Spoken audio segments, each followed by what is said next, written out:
प्रदेश के संभल जिले से एक ऐसा मामला सामने आया है जिसने इंसानियत को तार तार कर दिया, लेकिन साथ ही ये मामला बताता है कि कानून अंधा नहीं होता।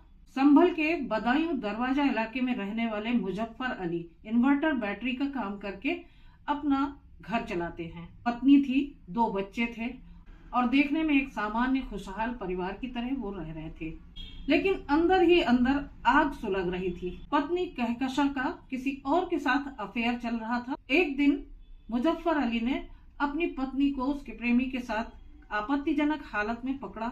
उस दिन से घर में लड़ाई झगड़े होने शुरू हो गए और तलाक की मांग होने लगी। पत्नी कहकशा के परिवार ने भी उसका साथ दिया, लेकिन मुजफ्फर अली पत्नी को तलाक देने के लिए तैयार नहीं हुए।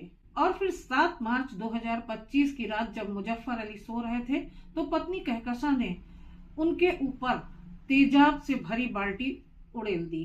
पत्नी द्वारा ये काम उनको जान से मारने की नियत से किया गया। मुजफ्फर अली का पूरा चेहरा जल गया और दोनों आंखें चली गईं और वो अंधा इंसान जो अपनी रोजी रोटी कमाता था अपने ही घर में अपनी पत्नी के हाथों बर्बाद हो गया। मुजफ्फर अली की बहन ने पुलिस में शिकायत दर्ज कराई, मुकदमा कायम हुआ और मुकदमा चलने लगा।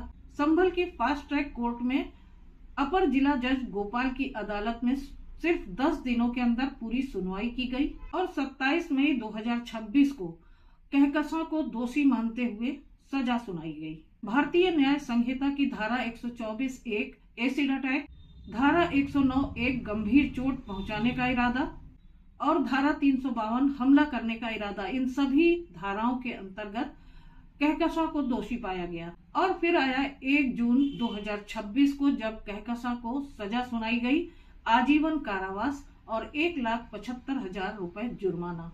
ये जुर्माने की पूरी रकम पीड़ित मुजफ्फर अली को दी जानी है।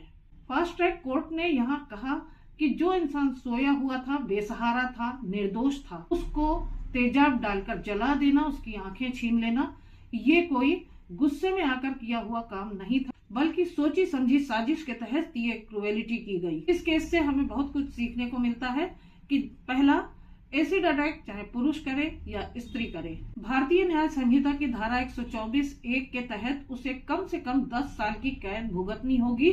कानून की नजर में पीड़ित का जेंडर नहीं देखा जाता, उसका अपराध देखा जाता है और उसका इरादा देखा जाता है और उसे वैसी ही सजा दी जाती है। मुजफ्फर अली की आंखें तो अब वापस नहीं आएंगी, लेकिन मुजफ्फर अली को न्याय मिला। कानून सबके लिए बराबर है। ऐसी ही लीगल इन्फॉर्मेशन के लिए मेरे चैनल को भी सब्सक्राइब कीजिएगा।